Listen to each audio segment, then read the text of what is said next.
Welcome back to the Carolina Outdoors. No matter how you're listening to the Carolina Outdoors, whether it be via podcast around the world or whether it be via the Jesse Brown's YouTube channel, or thirdly, of course, up and down the eastern seaboard via the airwaves of WBT Radio early on a Saturday morning, we're glad that you're joining in.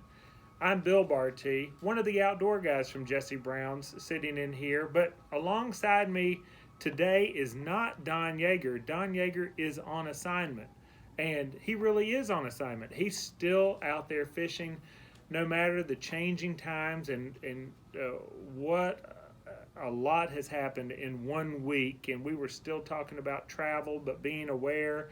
Now we're talking about sticking close to home, as in literally staying in home, and a lot of you who are listening or maybe watching are staying close to home, and we wanted to be able to take you on some sort of tour, whether it be an audio tour or a descriptive visual tour, and we'll see how all that goes for you in radio land. But we have Christopher Loyne, who is the founder of the Charlotte Signs Project. He's the author of Charlotte Signs of the Times.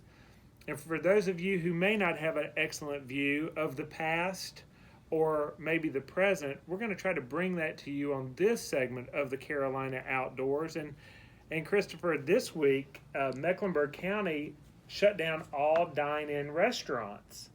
It shut them down. So you cannot go into a restaurant as we are taping the Carolina Outdoors right now, but you can do takeout. In fact, Jesse Brown's a local outfitter. We're doing curbside pickup, but for some restaurants and businesses, that's not that new.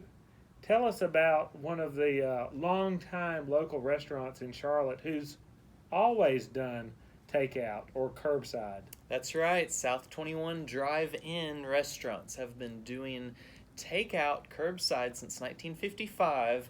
The location on Independence Boulevard has been doing it since 1959. So for 61 years, they've been operating under what we consider the new normal.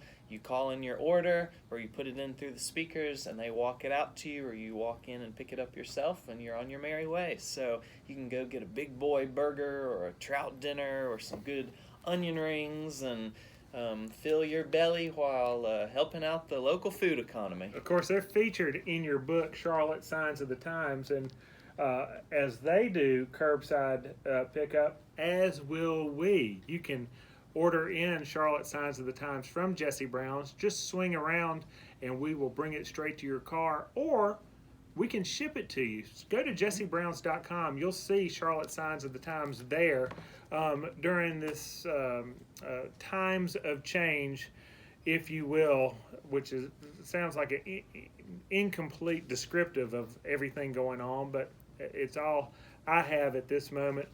Christopher, St. Patrick's Day is usually a time of celebration for a lot of people in our area, strong Scotch-Irish heritage and that sort of thing. But St. Patrick's Day this year, that celebration kind of got skipped over.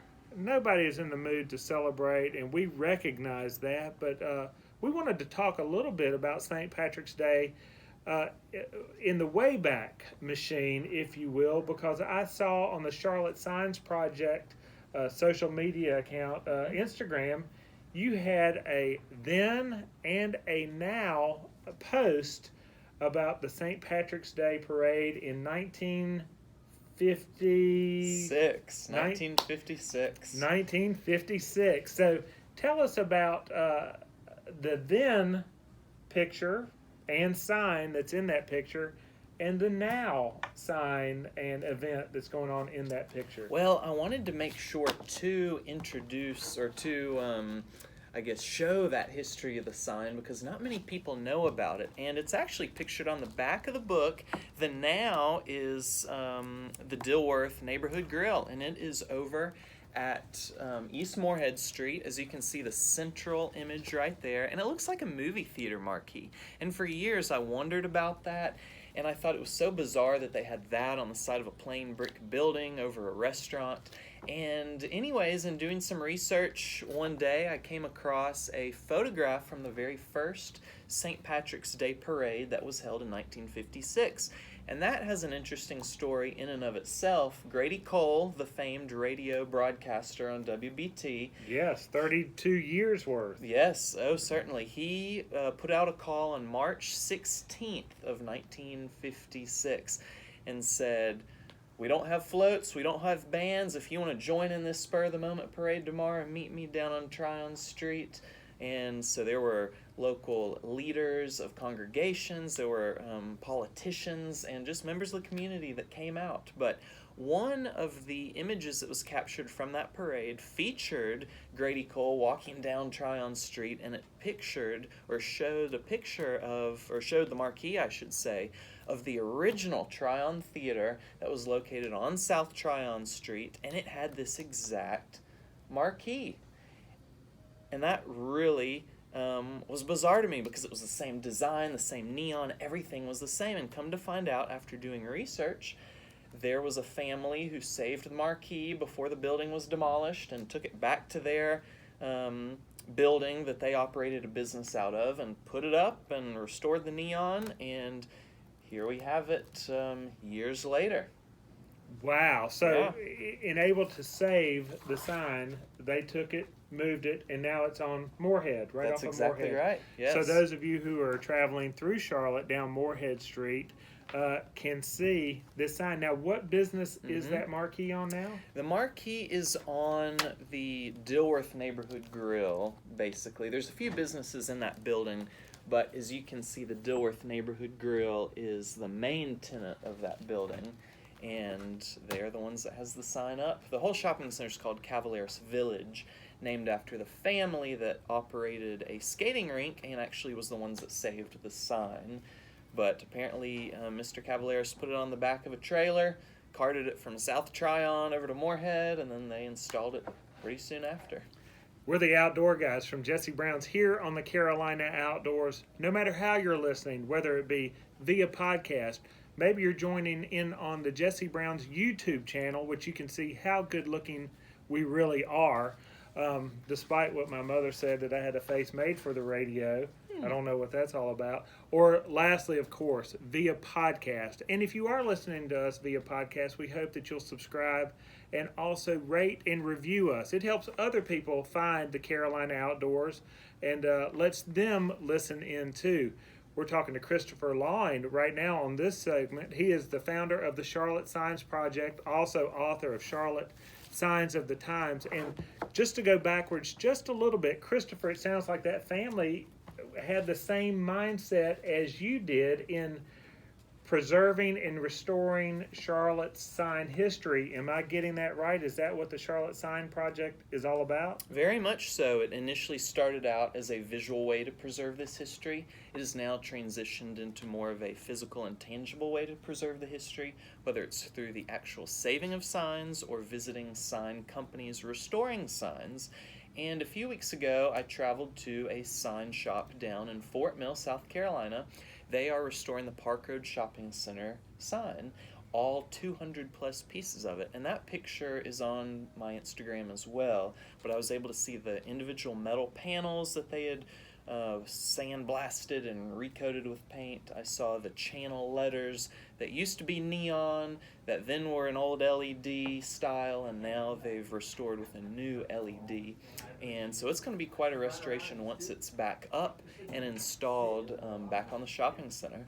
Now, we're going to go backwards a little bit on that because that's the Park Road Shopping Center iconic sign. In fact, when that shopping center opened in 1949, I think, that sign went up, and it's been there till now, I guess. New ownership came in with that shopping center, and they're going to keep it then, restore it, and keep it, put it up. They are, and a lot of people were afraid that the sign was coming down forever, but it will be restored, is currently being restored, and will be put back up on display. So at that location, there was a lot of sign news going on because the movie theater sign was also in the realm of your news, and we talked about it on this program. is that sign up? The another cinema sign was in the Park Road Shopping Center, and so it's going to stay. That's right. Park Road, or the Park Terrace cinema, the theater sign, I should say, was neon. They restored it to be LED, and it is back up. Very beautiful, looking as good as ever. It's Charlotte's only example of a Googie style, similar to mid-century modern sign. Did you say Doogie? Googie, like Google, but with an I instead of an L. I got it. Googie. You learn something new every once in a while here on the Carolina Outdoors. We're the outdoor guys from Jesse Brown's, and talking to Christopher S. Loin, author of Charlotte Signs of the Times. This is a bit of an infomercial because if you're interested in the book, we can have Christopher sign the book and we can send it to you wherever you're listening, or we can bring it to your car if you're a little stir crazy and we're still able to get outside. Jesse Brown's, in the heart of the Charlotte Shopping District in the Sharon Corners Shopping Center, will bring it to your car from our back stairwell. You'll see the sign up there, curbside pickup at Jesse Brown's. All you have to do is dial our number, 704-556-0020, and let us know you're here. We'll bring the book straight down, or any of the other goods that we have at Jesse Brown's. We're still promoting being outdoors, albeit in small groups, as in maybe even a group of one, to go for that hike, to go for that fly fishing trip, to even just go out on your back deck and listen to the birds sing a little bit. All of those things are appreciated now more than ever. Christopher, we're going to take a quick break, come back on the other side. You're listening to the Carolina Outdoors from the gang at Jesse Brown's.